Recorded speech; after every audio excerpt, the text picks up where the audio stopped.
KingIdris family, we're back again on the AfricaUnity platform. My name is King Idris and I'm here with Mr. Steve Ade. We're back again this week to give you guys the prolific insights on what have happened around the world, in Africa, in the international community, in West Africa, in the AU, ECOWAS, everywhere in the world. We're back again. So Mr. Steve, so what do you think we'll be doing today again? We welcome back our esteemed viewers for checking on us again. It's kudos to them. And today, as usual, we're going to be dishing out interesting topical issues for their listening pleasure. And thanks to all our viewers that have been viewing this channel, like supporting and helping us, with all the new innovative, development that have been happening on this platform. Kudos to all AfricaUnity platform families. My people will be starting with a man in Nigeria that reject the kingdom of God. And this man stated that he wants his money back from the Dunamis church group of churches, in Nigeria and everywhere in the world. So this man really come out big time saying a lot. Let's check the video out, then we come back and deliberate about this. Thank you, my people. Let's check the video out. Hello. This is the video. My name is Mazi Chukwudiaso Onyema. Please, I want to make an appeal to Senior Pastor Dunamis International Gospel Center, Senior Pastor Polygamy. Please, I want to make an appeal to you and to Bible God. There is a lot of trouble in Nigeria now. Hunger and so many things that I don't want to mention. Please, the bank has failed me. The government has failed me. Where that I invested my money has failed me. I was making a research in my library and I discovered I have an investment in the kingdom of God. I'm no longer interested in that kingdom again. There is a Bible verse that you use to convince me to invest in heaven. In Matthew chapter 6, verse number 19, which says, "Lay not up for yourself treasure upon earth, where moth and rust doth corrupt, and where thieves break through and steal. But lay up for yourself treasure in heaven, where neither moth nor rust doth corrupt, and where thieves do not break through nor steal. For where your treasure is, there will your heart be also." Because of this Bible verse that you taught us, it moves me to start laying treasure in heaven with the tight booklet that you gave to me. Look at the tight booklet here. We call it Kingdom Investment. I started investing. I have a lot of money there. I went through it. I saw that I made a lot of money in the kingdom of God now. Right now, I am no longer interested. I don't want to die in hunger before my time. Please, I am no longer interested of the kingdom of God there. If you see me that day there, send me out. I am no longer interested. Please, can you refund me my money? I will be happy. I'm a full member. I joined your church in the year 2008. In 2011, I became a full member. I went for membership class. I was given a certificate of membership. I still furthermore for disciple and leadership. I got my certificate. At the end, I still furthermore for diploma, Dunamis School of Ministry. I got the certificate, so I have everything to let you know. Everything in my house. Look at it. In 2013, manifesting His glory. My full name is there. So please, I want my money back. We are passing. I don't want to insult anybody. I don't want to make trouble with anybody. I just need all my tithes. Let's forget about the offering and the gifts that I give to churches, to not only in your center, in branches. I give to them altar and so I don't need that. What I need is what I have a proof of. These are my investments to heaven. I don't want that heaven again. At least I have made up my mind to go to hell. What do you think about this situation? So I'll be asking Mr. Steve Ade to elaborate and give more insight on this issue with this Nigerian brother and Dunamis church. So what do you think about this situation, sir? Well, the man in question demanding his tithes and rejecting the kingdom of God said that he has lost all his investments.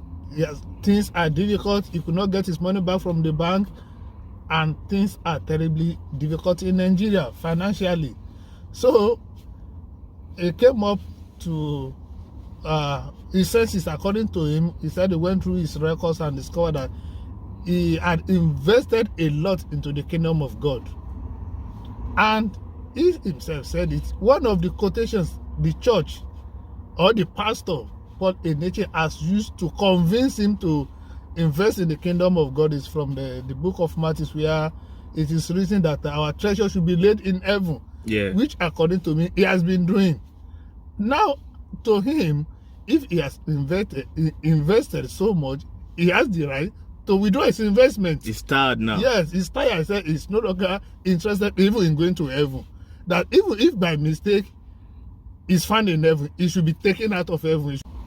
This may look comical, this may look like a joke, but there are certain basic truths we have to take away from this. This Dunamis church is one of the biggest churches in the whole world. And hence, the pastor is one of the most influential and very rich pastor. The Dunamis church headquarters in Abuja, Nigeria, has a seating capacity of 100,000. Only a very few stadiums in the whole world has a seating capacity of 100,000. Yeah, so that means in every Sunday, in every service, we have at least 100,000. Yeah. Giving us their tithes. Mm-hmm. This man was one of this man. In my own belief, is not even domiciled in Abuja, where the headquarters is. Because if he is in Abuja, he is a full member by going through all the trainings. So he could easily approach the pastor. Because he had all the certificates. Yes, he could easily approach the pastor if he's attending the headquarters. So he's one of the many members who pay their tithe in the branches. Mm-hmm. This is a church that has global branches. So the church has a lot of money in foreign currency, in Naira, in all denominations. The man said he's tired. Why is he tired? The church is not responsible enough. The church does not help the poor. It's not taking care of its members. The church is not helping the poor. It's not taking care of the members. We have condemned seriously how church we establish schools and members we are too poor to pay for their school fees. And they're the one that pay for the tithe and the office and everything to establish the church in the first instance. The implication of this is that the man is frustrated in the church. The church is not a safe haven for members. This is very funny, my brother. It's very, very funny. The church is not protective of its member. The church is not taking care of the member. And for those who believe in tithing, one of the conditions by which churches are allowed in those days to collect that was to take care of the poor, the widows, the strangers, the orphans. Yeah. This man has declared himself bankrupt. The church is not responsible. He don't even have money to pay his own workers. That is why I said he has declared himself bankrupt. The church is not responsible to help him in any way, because for him to have come out publicly to say he wants his money back and rejecting the kingdom of God, which they have preached to him, is the reason why he should pay tithe. He must have got to the end of his wheat. I'm telling you, my brother. That means the church is not responsible for anything, and is frustrated in the church. That means the stronghold of the church, which is love, has broken down. For sure. It may look funny, but this is sending a serious message. I am very sure this is one of the several millions of people who are going through the frustration of the church. Yeah, in Nigeria. That is why he said he wants his money back. And we need to look and think beyond the box. In my own opinion too, the church has taken too much advantage of the ignorance of the people. Yeah. They have brainwashed a lot of people. And until people begin to think of it, church is the only wedding institution I know in Nigeria that does not pay tax. Yeah. There's no church in Nigeria that is poor and they don't pay tax on the basis that it is an NGO. Yeah. Non-organization, non-governmental organization. It is like a philanthropic institution that say they don't work, they don't get, but they generate even worth more than government. This man is demanding for his money. Let us see whether the church will be willing to pay back his money or not, or the church will tell him to wait for his return on his investment when he get to the kingdom of God. Yeah. So let's be on the lookout. Okay, we'll be on the lookout. And on my own side, I would say on this platform, we're not here to pass insult to Dunamis Church, to any members. We're just giving prolific insight to what is going on in Nigeria, in our community. So on my own side, I can say the scarcity of money and the ongoing issue in Nigeria. A lot of people are going through a lot in Nigeria. So this is making a lot of people to speak out, come out, express themselves, either way or the other. When you got your money and you can't even take it out of the bank, and all these churches and their leaders, everybody is now seeing the real color of who they are. So I hope this man collects his money. I've never seen nobody rejecting the kingdom of God, but it's what it is in Nigeria. We just come out to give you the prolific insight. So my people will be going to the next issue. We'll be talking about scarcity of money in Nigeria. And some banks, it has been like a royal rumble in these banks in Africa, in Nigeria, Lagos State mainly, and some other parts in Nigeria, in Abuja and Ibadan. It's like royal rumble, everybody fighting, people running helter-skelter. They don't even understand what is going on. And some bank managers are even hiding money. Let's check this out. Let's check this video out. Check this out.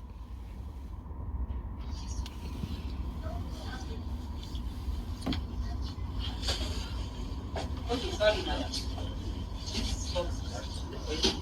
Yes.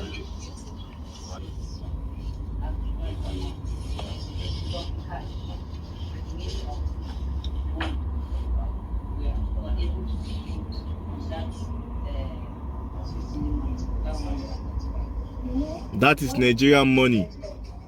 Money that some people they can't even see. They are hiding in Nigeria. That is the new currency, the new money, the new printed currency. That is the new currency. You can see that is the new currency. That is scarce, that a lot of people are not even getting. They are hiding it in Nigeria. These are some banks in Nigeria. Through a bank manager, they bust the bank manager and they bust into this section. Hidden money. New Naira notes.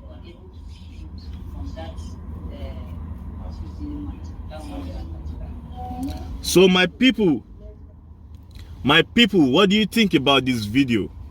We've seen a lot of videos of Nigerian citizens fighting themselves.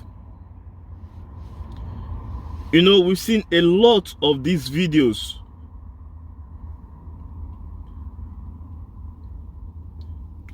We've seen a lot of these videos of Nigerians fighting themselves in the banks. Mostly in Lagos State. It's been viral already. A lot of people have already known about this. So, Mr. Steve, can you just elaborate this situation for us? Why are they hiding this new Naira notes in Nigeria? Well, for those who may not be familiar with the Nigerian system, I think we need to take them back a bit and lay the foundation to this kind of something.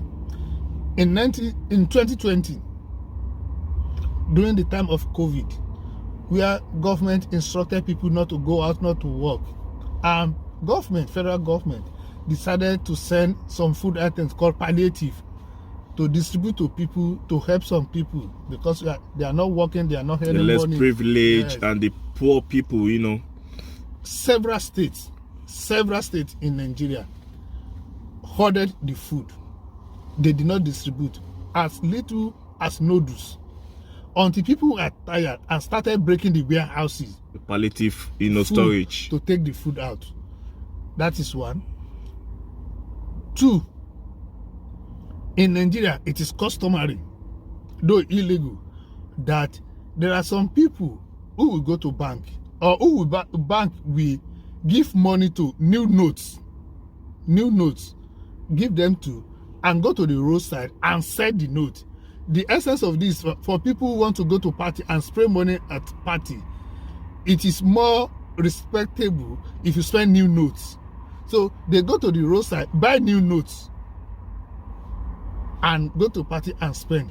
That's another thing. Three, all essential commodities in Nigeria, or most of all essential commodities that people or services that we know we need, people in charge always hide or hoard them. Take for example, up to now, there's petrol scarcity in the country. Even filling stations, gas stations who have this, we hoard so that people will need to pay higher for this.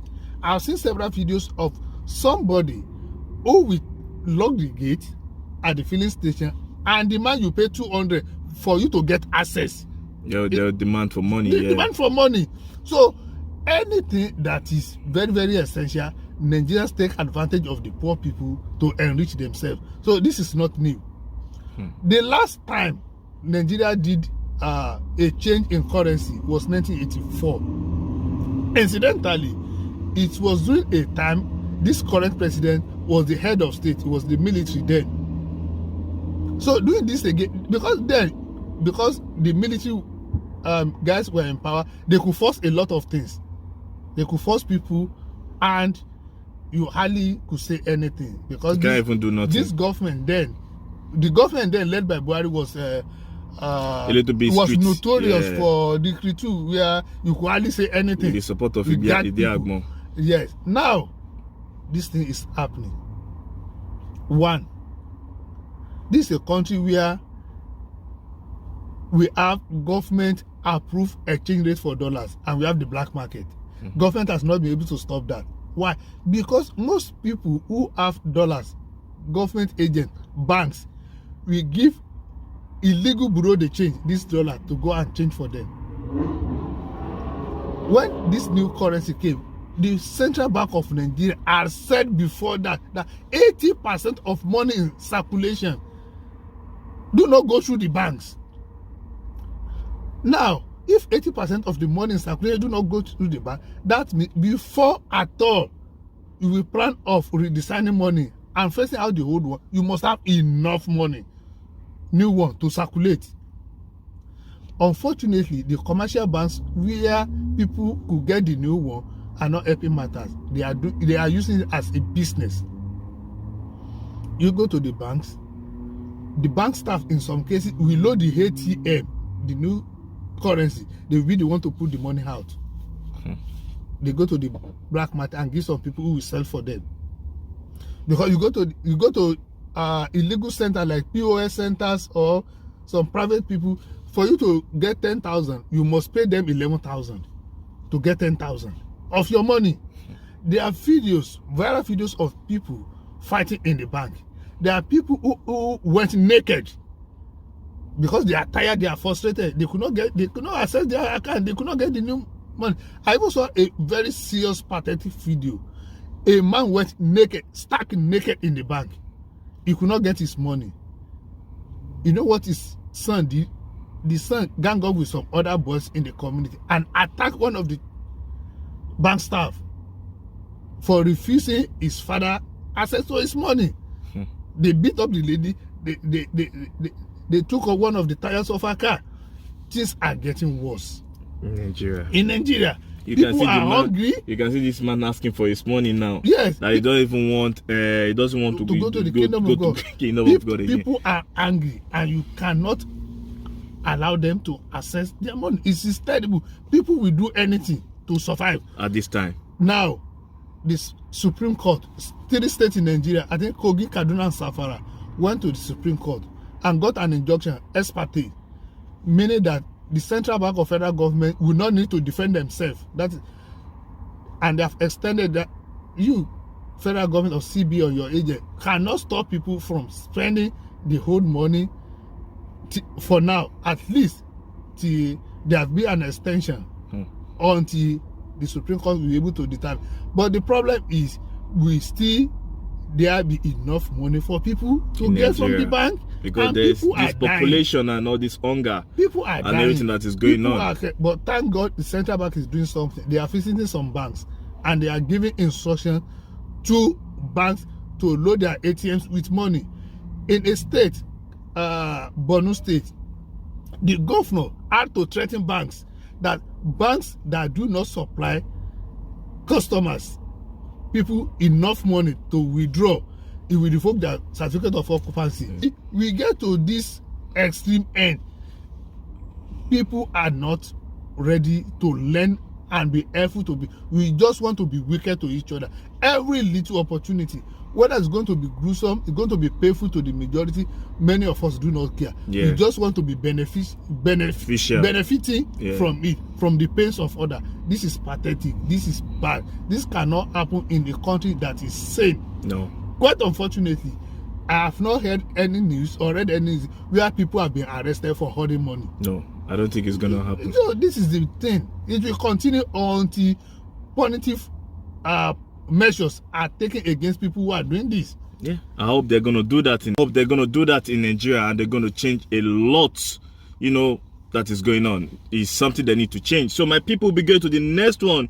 We'll be talking about our brother from the United States of America that come back home. Our brother Idris Elba, that is now in Ghana making a movie, shooting a movie as we're talking now in the capital of Ghana. Is in Accra shooting a prolific movie, and is trying to move down his 28 million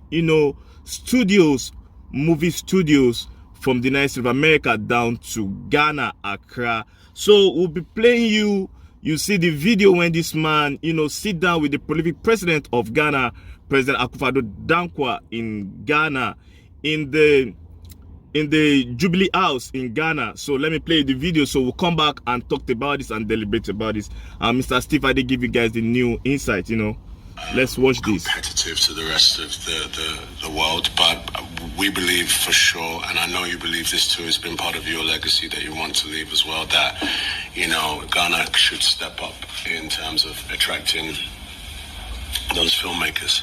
I think one of the things to just highlight for you, what I want to do personally myself, I have a film that I'm directing, and I'm hoping to bring that film, or at least some of that film, to shoot in Ghana. That film will be, I would say we would be here in December. We start pre-production in August. Some of the film, 2 or 3 weeks, will be in Ghana, say by December. Hopefully, if we were to move with a fair wind and we were in agreement of what we could do in terms of the policy.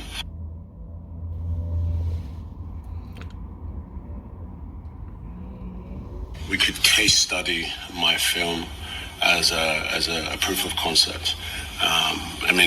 Needless to say, it would take a lot of collaboration to move quickly. However, it would be very beneficial for us to show and to make an announcement to the world that Ghana is open for business. Here is the steps, the policies are in place, and we have actually bringing a film, one of the soil, I might say, to our country, and we're going to put our money where our mouth is. So, my people, what do you think about this? It said Ghana is now open for business. It come back home to make people understand in the world that Ghana is now open for business and is going to put its money where its mouth is. So what do you think about this, Mr. Steve? Well, Idris Elba has done a good thing. We discussed severally how Ghana authorities have been encouraging people, especially people from diaspora, to return home and invest in Ghana. Yeah. This is not the first time. The other time we discussed about McMill coming to Ghana. This is another one. This is a Hollywood superstar. Mighty superstar. And of course, this is one of the greatest exports of United States of America. For sure. Entertainment. And on the list of entertainment is Hollywood. Now is one of the, as you said, superstar, director, actor, and is coming to Ghana with 28 million US dollars. That is massive. And to make people feel at home and to make himself feel at home, to show that yes, we really mean business. Some of the parts of the scene will be taking place in Ghana for about 2-3 weeks. That is massive. That is a recognition of the fact that yes, I'm coming back home. I'm coming to a place where I'm welcome and I'm interested in investing. Why shooting this film? One of the spiral effect of things like this, that some people will be captivated by this and will be interested in it. I've seen a small set where they are recording film, small set, just a film of about less than 30 minutes. I've seen it, and you see huge equipment being brought to site. You see, for a film of about 30 minutes, there are more than 200 people on that location. So that's why the quality, yes, the quality picture, the picture, the quality really comes out very, very well. Different so, comparing to the Africa exports. What I'm trying to point out that if this guy will be in Africa directing a film for about 3 weeks, that is going to be massive. A lot of people are going to learn. They are going to learn, benefit from this too. What about hotels? Yeah. Business. What about in sales that community? of that community in Accra. In Accra, this is going to be. What about transportation? This is going to be massive investment into Ghana economy, and I believe this will encourage more Americans, African Americans to come. And as he said, he believes he's a Ghanaian by. He called himself the son of the soil. Yeah. So he believes this is his home, and it's good people who are making it by global standard, coming home, returning to where they believe they really roots. Belong. Their roots, yes, their roots, and they are doing something like this to develop the country and develop the economy. This is very good. This is a very good one from this man. Okay, you see, and this is what we're even talking about, like the good work of the prolific president of Ghana, President Akufo-Addo Dankwa. Like this initiative is something like a lot of African leaders too need to venture into, because this is going to help the economy of Ghana big time. Like we're talking about it in the biggest way, like because the types of money they're going to push into this economy, yes. It will be very, very huge, and it's going to help a lot of people, to elevate and to help their craft to, in the international community, even more recognition. People will recognize them. They will know more about them in the Hollywood movie scene. Yes. There is going to be a huge export for the African superstars, mainly people coming from the prolific country of Ghana. So my people, this is a unique one. Kudos to Idris Elba. We want more of you guys. Keep coming, because we need you guys in Africa. We need your money, we need your investment, we need everything you guys have to offer, because truly you guys are son of the soil. So it's just like you coming back home. So my people, will be going to the next one. We'll be talking about the issue, the ongoing presidential election in Nigeria, that a lot of people have been using this opportunity to promote their own candidates. And we see the prolific footballer of Nigeria, Dalen Amokachi, that had enormous time in Monaco, in Marseille, in Everton, in England, and played for the national team of Nigeria for a long time. One of the prominent members of the Super Eagles of '94, the golden generation of Nigeria. So we'll be showing you the video, and Mr. Steve Ade will come out to give you guys the prolific insight about it. So let's check out the video this time. Let's check it out.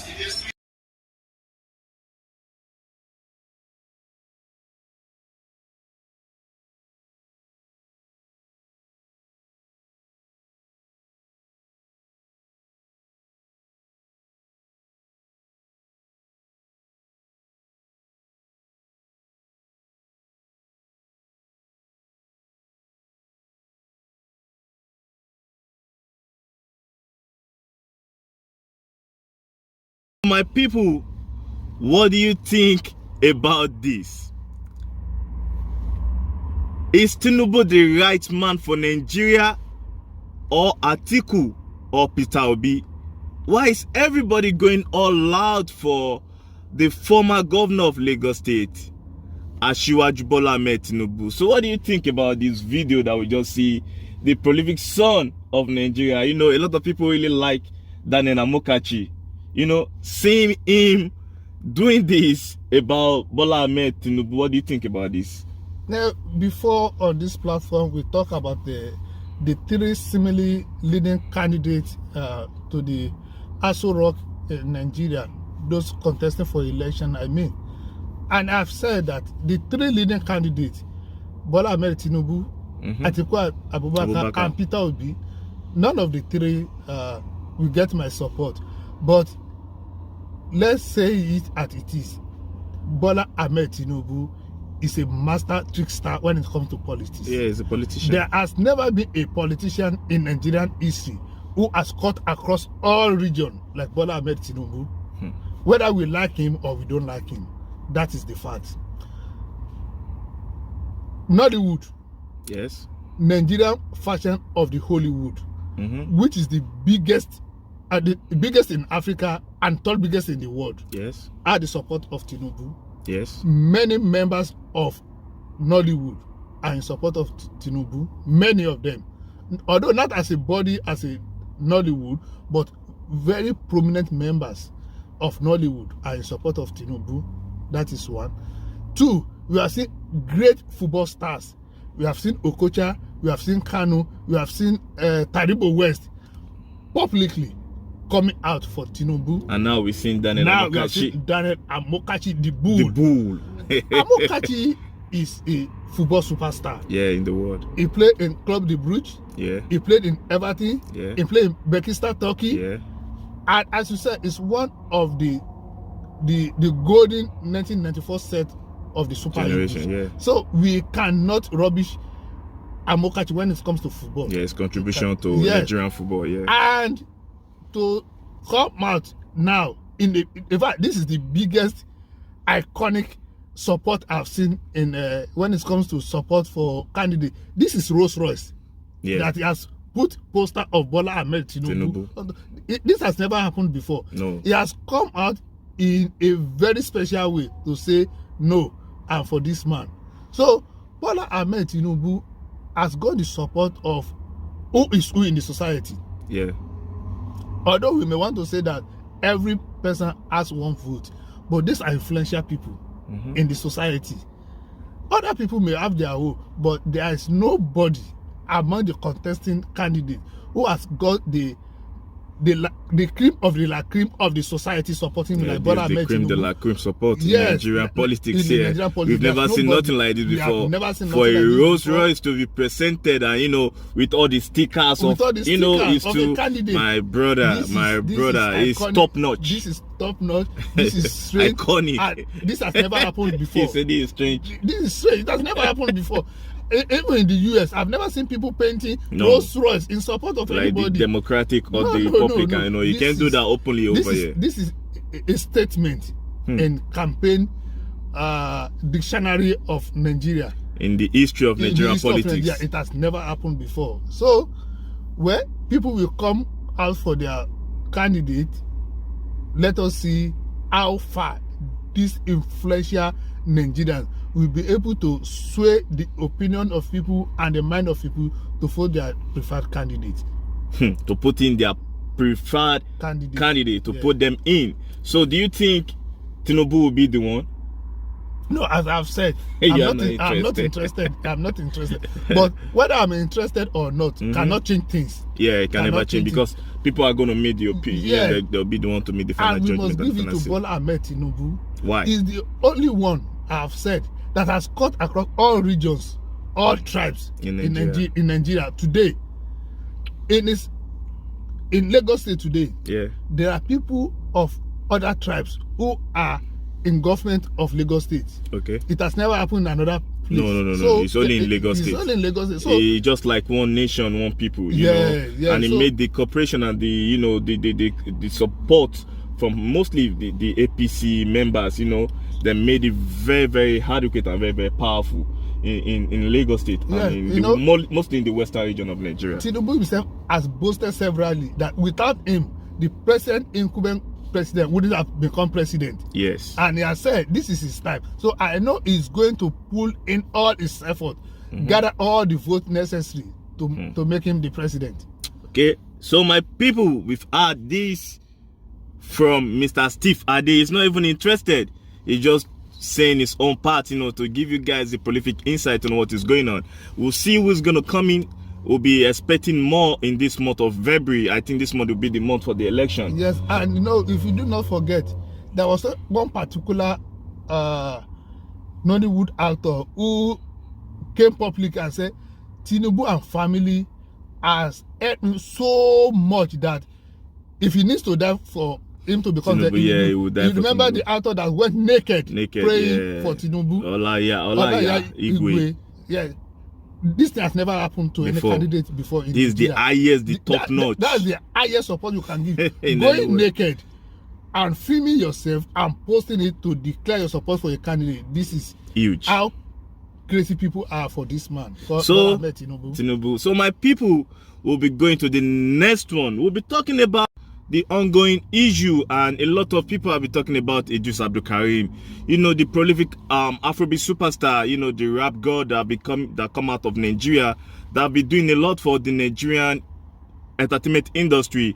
A news came out of him having issues, you know, back in the days with 50 Cent in the flight that's supposed to take them to their concert, you know, in Abuja, that it comes to the point like they have to fight in the flight, in the aeroplane, and this caused a lot of tension. And let's check this video out and we'll come back and deliberate about this.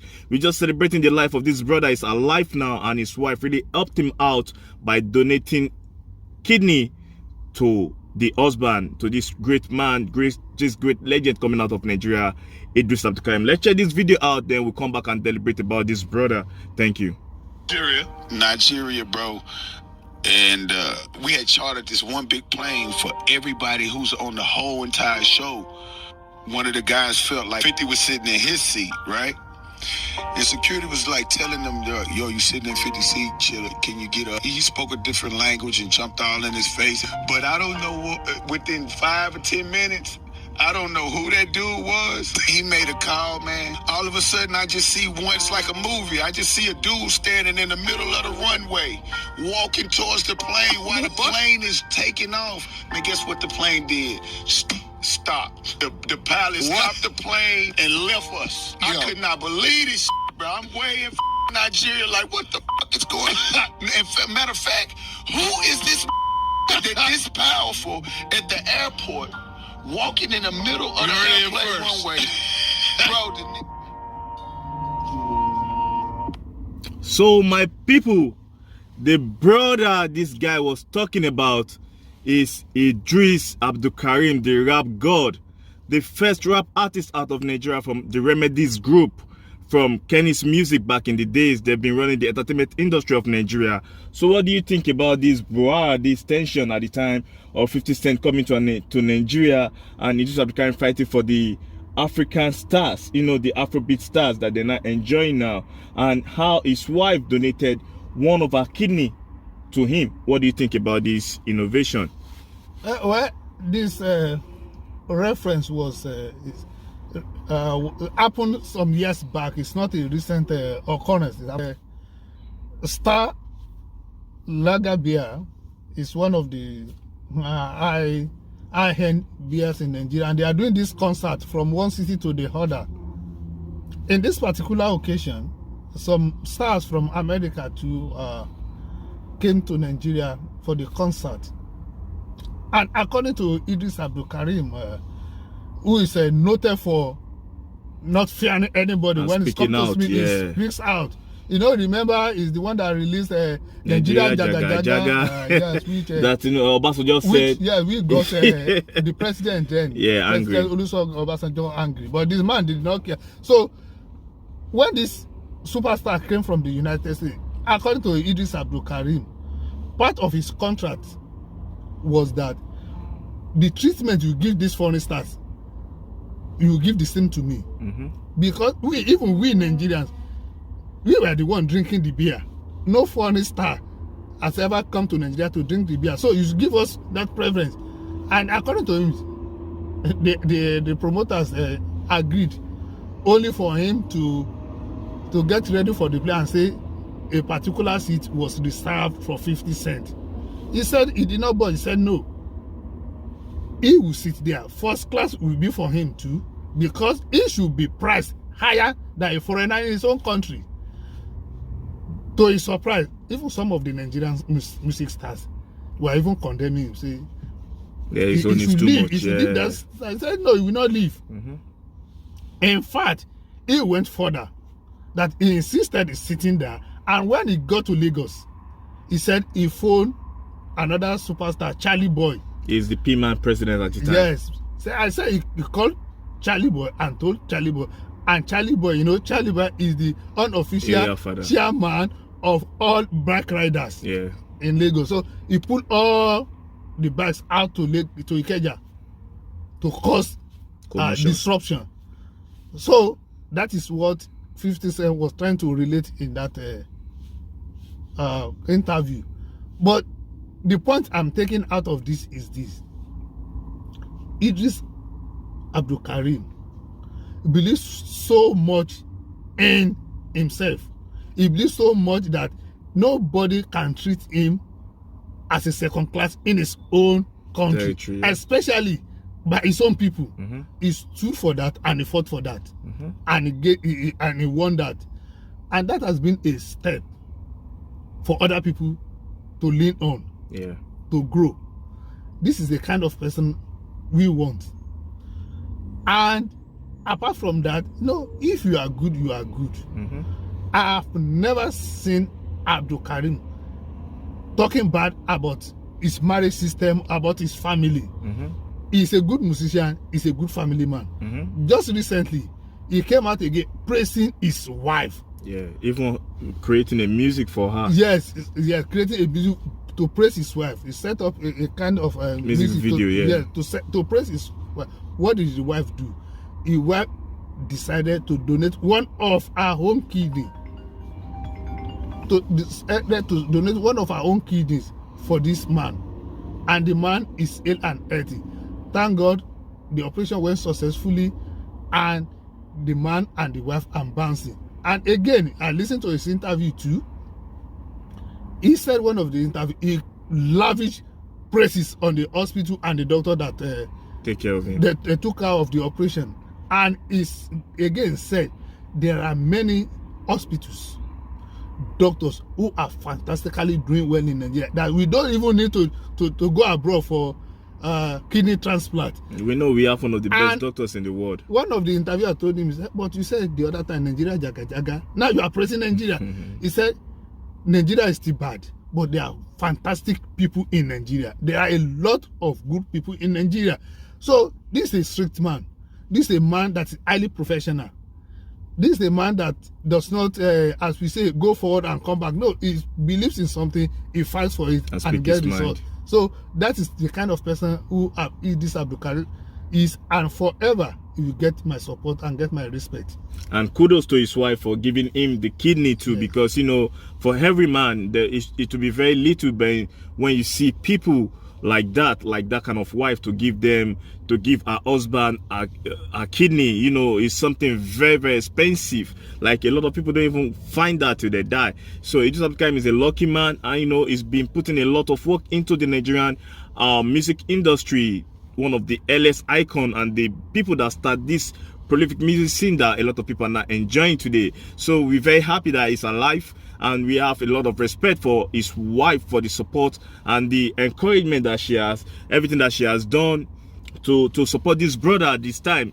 And my people, will be going to the next topic. We'll be talking about the Bullion van issue in Lagos State, you know, where a lot of people have been criticizing, you know, the prolific candidate coming out of the APC camp, you know, for the next coming election in this February of 2023, like Bola Ahmed Tinubu, a lot of stuff have been coming out. A lot of people have been deliberating about, you know, the Bullion van case, the issue that happened.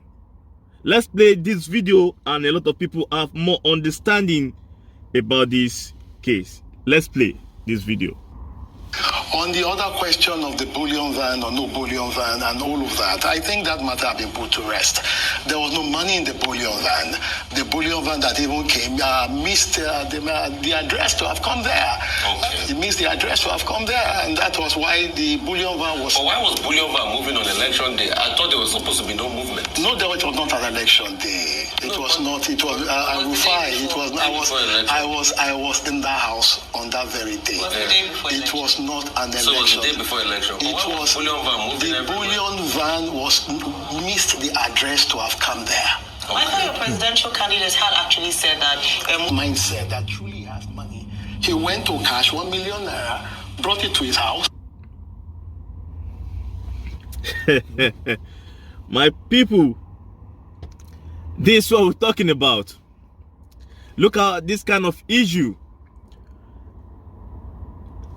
Just elaborate for these people. I don't even understand where to start from. It's very, very funny. No, the Bullion van episode happened in 2019. That Yes. was the eve of the last election that installed this current president, Muhammadu Buhari, for the second term. And then Bola Ahmed Tinubu, who is the presidential candidate for APC now, was and is still a strong member of APC. And Bola Ahmed Tinubu has boasted severally that without him, the current president wouldn't have become president. Yes. So, a day to the election, 2 billion van were seen coming out from Bola Ahmed Tinubu's house. And that is what the man was trying to address, that those bullion vans missed their way and went to Bola Ahmed Tinubu's house. Corruption of the highest order. How will bullion van miss their way? But the issue is this. Let us assume, let us give him... We see a lot of people. Have you seen the picture? I saw the... So you saw a lot of people sitting side by side, waiting to collect their money. So how did this bullion van miss road? Bola Ahmed Tinubu's house in the Bullion is a place I know. Okay. At every point in time, every point, 24 hours a day, you see at least one patrol van, police van situated there. This is a place where you just drive in and drive out. The bullion vans in these videos were driving out from his compound. They were coming out. They were coming out. They were coming out. It is not that they were outside. They were coming out. After spreading the money. So let us assume that they Home of corruption. Yeah, so they missed their way. Bullion van miss road. It is not. The bullion van was not even supposed to walk that day. No movement. It was a day before the election, not the election day. Day before the election. But they say no motor, no vehicle. Let us assume that they missed their way. This man is corrupted. Let's say the truth. It's corruption of the highest order. They take money in there to, when they say to share. If you say it's corrupt, they say prove it. That's why I say let us assume. The people there is evidence. They should pack everybody. Everybody got names. Even this man that talk is involved. They should pack all of them. The issue is arrest all of them. If Bola Ahmed Tinubu has come out to say that he has never worked for government, so if bullion vans were coming out from his house, did any government in Nigeria trace any money to him, or did they announce that they were looking for their money? He's lying. He's just saying rubbish. That is the story. That is what this man was trying to defend, that he was joking about it. Okay. But we know, I've seen now and before now, how people in the market, Tinubu's daughter is like the chairperson of the market in Lagos. Yaloja is the overall head. Overseer. Of the market. Yeah. How those who did not go to Tinubu's rally were denied access into the market unless they pay the fine. This same Yaloja now took some money to Kano, 10 million naira, and share. I've seen the video. So we know and it's Tinubu daughter. We antecedent. All politicians do it. But when Bullion vans were moving around, that has gone to a height where it should get us worried. That is the problem. Till the time they will do another election in Nigeria, they will still share money. Now, I have seen severally Bullion van coming out from his house. It's just a gross manifestation of how corrupt politicians are. Vote buying is not a new thing, and it's not going to stop now. In Nigeria? Yes, we are only agitating that it should be brought to the minimal point where it should not be a standard again. But it exists, we must admit that. And it's still going on. It's still going on. So my people, that's the Nigerian politics for you. That's the way things are being run in Nigeria. You know, that's what we're talking about. That's why we always talked and complain about all this corruption and nepotism coming out of this politician in Nigeria. So my people, that's Nigerian politics for you. We want the best person well qualified for this job to win and become the president of Nigeria. My people, we're going to the next topic on this platform today. A lot of people in Nigeria have been deliberating about this viral topic that have been coming up, like 2 wives is the best in Africa. It's not even in Nigeria, in Africa as a whole. So let's check out this video, and Mr. Steve Ade will come back to give us the prolific insight, because as Africans, my grandfather had like 7 wives. So let's check this. We want to know the reason why 2 wives is the best for African men. Let's check this out. Thank you. So my advice, it may not be easy, it may sound foolish, it may sound anyhow. With my experience, 2 wives is the best. I love my wife, I love my wife. If you love your wife, if your wife doesn't love you, come. It's not easy to have 2 wives, to maintain 2 wives. It's not easy, but it's the best. It may sound foolish, but it's the best. 1 wife, okay? I will not advise my son to have 1 wife. What do you think about this video? He even say he will not advise his son to marry 1 wife. This reminds me of one particular person. I don't know whether the person will be listening as Abiodun Ajitori in 1992 in the university days. This young lad said the same thing. He said it is poverty that will make a man marry 1 wife. Say, man marry 1 wife is out of poverty. So all of us in that room that day, we are 9. He was the only one that said that, and all of us challenged him. In our argument, he said, prove to me any reasonably successful man who is monogamous. He said, for every 1 person we mentioned, if you give us 3 successful men who are polygamous, 8 of us could not win him. Now, what is bad in Africa? One of the worst things I have seen in Africa is that Africans, I have said it before, we do not like ourselves enough. We hate ourselves more than foreigners hate us. How do I mean?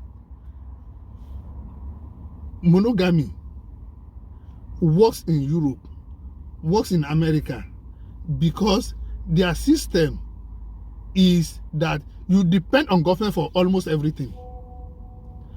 In Africa, if you have a car, you buy it. You take your money and buy a car. In Europe, you don't buy a car. You finance a car. In America, you finance a car.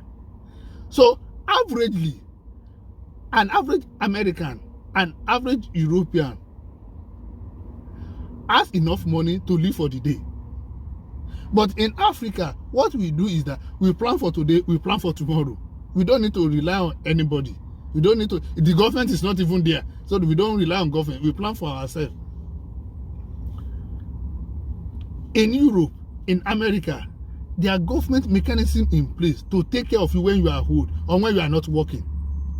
In Africa, no. When you grow old, you need family member, notably your children, to take care of you. Even in America, where government agencies, institutions, mechanisms are in place, a lot of old men, old women are dropped in homes. Their children are not taking care of them. In New York City alone, there are over 100 older adult centers where old people go. You're right. It is only in New York I have seen old people going to centers like kids going to kindergarten in Africa. They are abandoned. In Africa, you can't abandon your parents. So you need your children around you. And you have to have a lot of them. Okay. I know somebody, they are old. What they do is that 1 week or 1 month, they go to the family of one child. Another month, they go to a family of another child. That's how they live their life, so that they will not be abandoned. I've seen a man talk in the presence of his wife, telling me, I will be polygamous. I challenged him, why would you say that in the presence of your... He said, why not? Okay, what about if I grow old and my wife dies before me, who will take care of me? That's what he said. What about if I do not die before my wife dies before me? At the age of 65, who will take care of me if I'm monogamous? So there are certain things we need to consider. You cannot just say, because this is what happens in Europe, or this is what happens in America. No, our society is different. Another thing is this. In Africa, marriage is a responsibility of a man. It's not equal responsibility. It is the man that marries the woman. It is the man that takes care of the woman. So if I can take care of you, what again do you need? All I need to do for you is to take care of you. Love does not mean monogamy. That I'm monogamous does not mean I love my wife. If I love my wife and I marry another one, what is wrong in that? One of the most important kings in Nigeria and in Africa is the king of Ile-Ife, or Oni of Ife. In recent months, within a space of 2 months, he married about 7 wives. Why is it that people are not complaining? Because marrying to that family, you are made. Your status has increased, your wealth has increased. And do you think it's because of that, or you think our history as Africans, like most of our elderly, our fathers, our grandfathers, like they marry a lot of wives because they have enormous farmlands and they have a lot of businesses, like they need a lot of people to to venture into, and they can't go and employ people like the establishment that we have now.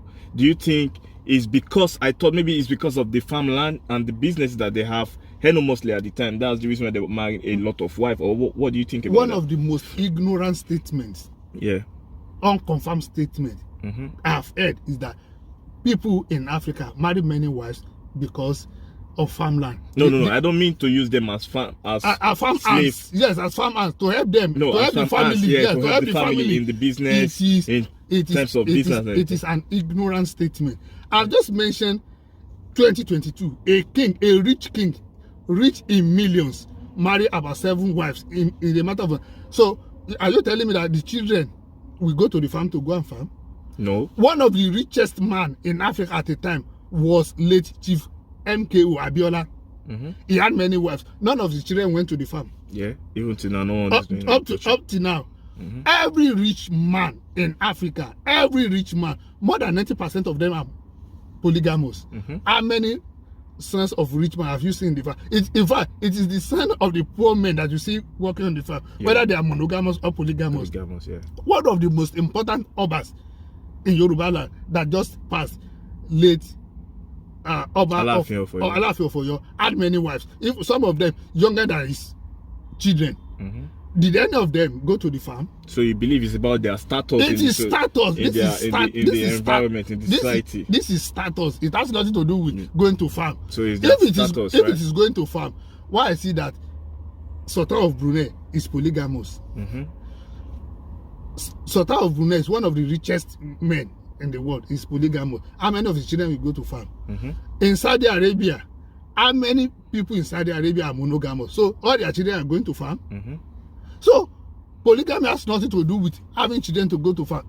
In Africa, it was a sign of status. In fact, in the southwest part of Nigeria, that part in Nigeria is one of the most civilized, if not the most civilized. There's an expression that says, oníyàwó kan kò kúrò lápọn. That if you are monogamous, you are as good as being a bachelor. Yeah, even though you have one wife.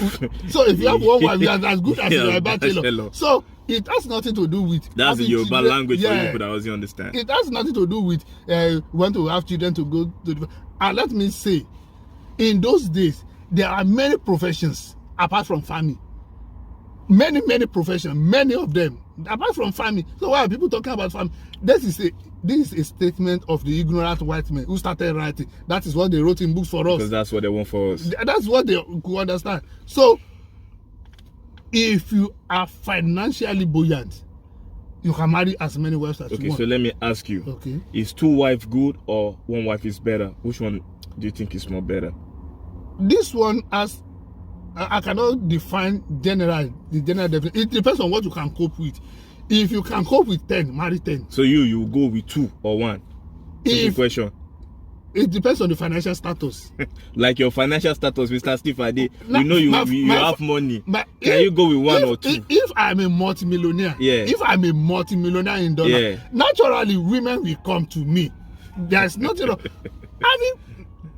Having wives does not reduce your love for one. No, that does not reduce. It is when you are poor that you are scared of losing the wealth you have built with a man.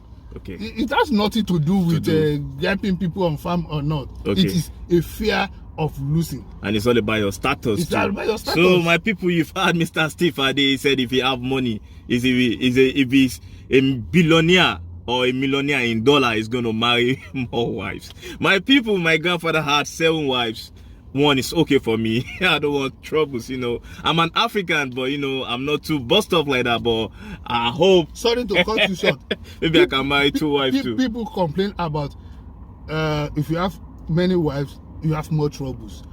One of the standard expressions today in the world is more money, more trouble. People are running after money. But it's like more wife, more trouble, my brother. But they say more money, more trouble, and they are running after money. My brother, it's more wife, more trouble now. check the statistics. Yeah. Of spousal homicide. People who kill their spouses, it is only in monogamous. Yeah, mostly in the monogamous. It is not mostly. It's not in polygamous. It is not in polygamous. Yeah, it's only in polygamous marriage. You cannot see a man killing his wife. It's or very one hard. wife He killing doesn't his have wife. time because he has too many to handle to. It is only in monogamous relationship where the husband will kill wife will kill husband. So Mr. Steve. So even to be safe, it is better in monogamous. In polygamous marriage. Okay, so my people, Mr. Steve is trying to tell us that 2 wives is better than 1 wife. So my brothers and sisters will be moving to the next one. We'll be talking about Thames, the 65th award, the Grammy Award in America stands on, and Thames from Nigeria won an award as the first female Afrobeat artist in Africa to win this prestigious award. She won it alongside Drake's and Future. The music is huge, my people. A lot of people have been, coming to her, talking about a lot of stuff, like even thanking her and showing like she's truly a star that comes out of Africa.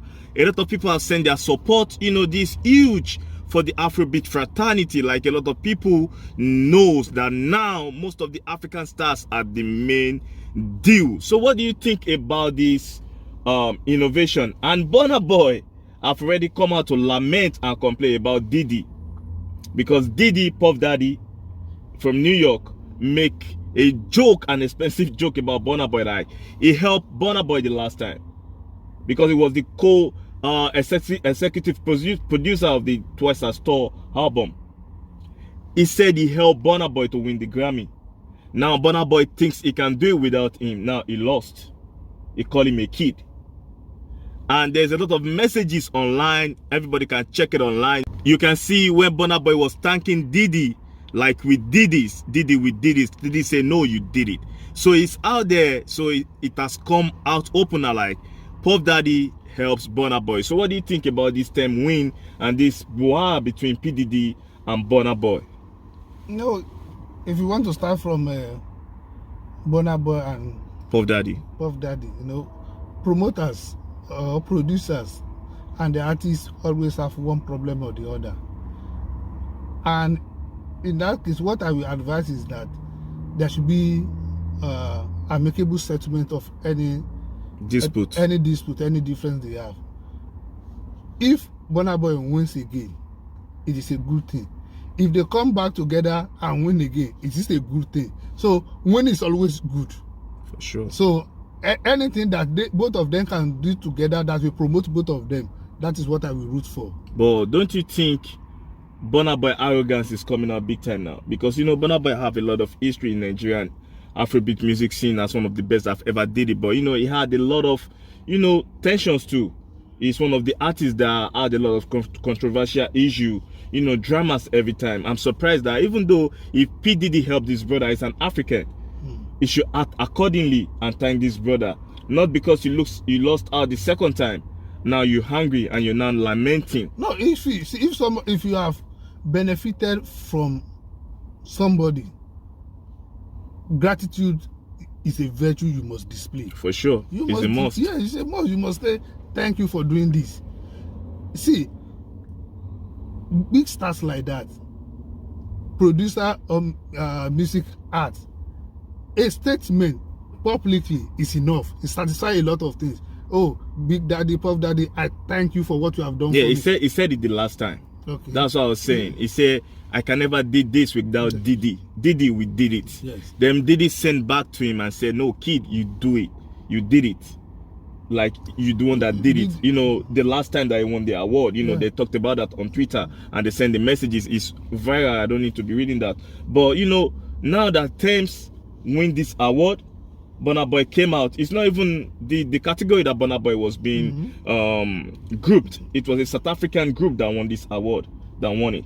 So, but Burna Boy is not even talking about Thames. You know, it's just like Thames won this one in this category too, and it's a huge one. But we're talking about Burna Boy now because Burna Boy gets angry about this, and instead Diddy is trying to, put his effort down. You know, so what do you think about this, and what do you think about the winning of Thames?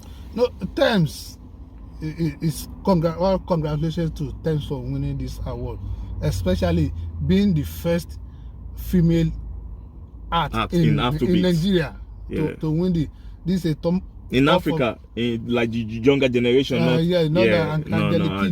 know, and there's some other people too, Biswa now.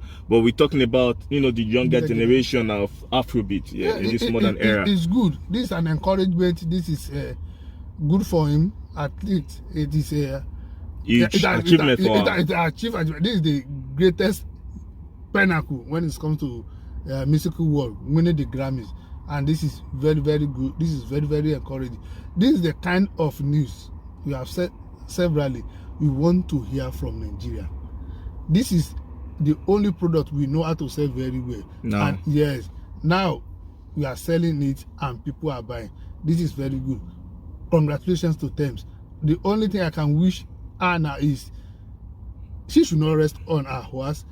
She should continue doing what she knows how to do and how to do best, so that more laurels will come. It is very, very good. I like it when young people are succeeding in what they do. You know, this award is all about the best melodic, you know, act of the year, and you know, it's a big win for Africa. It's big win for Africa, my people. And Thames, you know, had this good, new, innovative voice. You know, the sensational voice of the R&B pattern of Afrobeat in this modern era is of a top notch, that a lot of people really know this effort of the sister. And you know, by the case that happened in Uganda with Thames and Omale arrested in Uganda, really put her out to the world. You know, a lot of people know about this issue and everything that was going on at the time. And I'm very happy because the Nigerian flag and the Nigerian name is really going up high, and a lot of people are recognizing our good effort and our good talent around the world. So my brother, is a huge prolific win for Nigeria. So we'll be going to the next one. We'll be talking about Osimhen, the superstar of Nigerian Super Eagles, the prolific footballer. We'll be talking about Manchester United want this player, and Chelsea want this player. So who do you think this, out of this club side, where do you think this player will end up? How do you think it's going to play out? Because this is one of our biggest export now. Like after a lot of prolific striker in Nigerian history, Osimhen is one of the top notch that are be coming out with SS goals every week. A lot. People have a lot of respect for him. So where do you think he's gonna go? Out of Chelsea or Manchester United, or where do you think he's gonna go? Two great footballing clubs out of EPL rooting for Osimhen is a good news, and that reminds me quickly of what happened to Mikel Obi in 2003. When, John Mikel Obi. When signed for Manchester United, and later ended up in Chelsea. Ended up in Chelsea. And a lot of people were surprised. Even me, I was surprised, because we saw him with the jersey of Manchester United, and he went to the conference. He even talked in the conference, and and suddenly he switched. Then we see him to be the icon that it is. So I'm sorry, it just is a huge case at the time. So yes, but I don't pray that will happen again this time around, because then Mikel was around 18 years. He was 18. He was very young, and according to him, he was pressured by Man U to sign for Man U. But in the case of Osimhen, already Osimhen is a star. He has been in the game for years. He should know what he wants at this stage. So whichever club that signs him at this stage, it's like they have hit gold, as they jackpot. As they said of Mikel Obi then, that it was a raw gold. Yeah. But in case of Osimhen now, it's a refined gold. It's a refined gold. It has been refined. This is not raw. It's not raw. This is a refined one. It's a refined gold. Just sign him and begin to enjoy him. Now Osimhen is scoring day in, day out every in Italian week. Every week. Even the Napoli fans now, they're going wild. They even think they're going to win the trophy this year. No, Napoli is going to win the Italian Serie A. In my opinion, too, they are going to win. Every other thing being equal, I don't pray that he has an injury that will be serious. Because it's in the summer. Yes. They want to finalize the deal in the summer. An injury will be a huge blow, and even Nigeria need this player.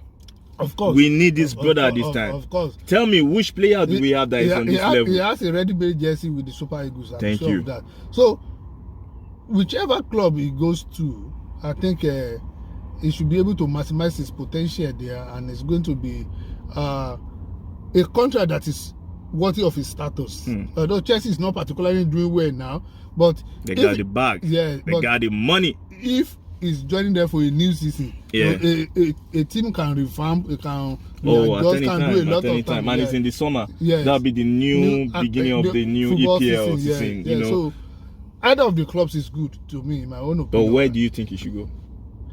Choose one. I prefer Chelsea. You know why I prefer Chelsea? I started loving Chelsea when Mourinho came to Chelsea, because Mourinho then was Afrocentric. He liked African players, and when I remember what Didier Drogba did for Chelsea, I want to believe that Osimhen will be able to do that thing for Chelsea too. I want him to come to Manchester United. I'm a United fan, I'll be rooting for this player. Like, we see what Igalo, when he came to Manchester United, he showed the strength of Nigeria, the power skills of Nigeria. He scores a lot of goals too, that make him be part of the high goal scorer in history of Manchester United. He lived a part there in the United stance.